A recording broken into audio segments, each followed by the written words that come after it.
বিভীষিকা, মায়াজাল। এই মায়াজালে আমরা আটকে আছি, ফলে মৃত্যুর কথা আমরা ভুলে গিয়েছি।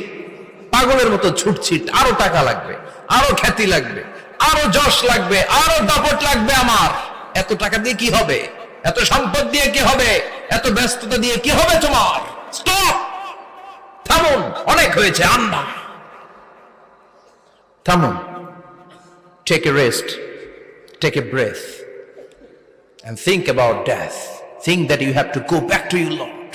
একটু বসেন না, একটু ভাবেন যে আমাকে চলে যেতে হবে, চলে যেতে হবে। এই কোলাহল, এই ব্যস্ততা, এগুলো থাকবে, থাকবো না আমি। সাইয়েদনা ওমর ফারুক বলেছেন, মুতু ক্বাবলা আন তামুতু, মরার আগে একবার মরো। হাসিবু ক্বাবলা আন তুহাসাবু আলাইকুম, তোমার হিসাব নেওয়ার আগে তুমি একবার নিজের হিসাবটা করো না। কাগজ বের করে একটু লিখো না কি কি ভালো কাজ করছিলা, যেগুলো দিয়ে নাজাতের ওসিলা হতে পারে। এক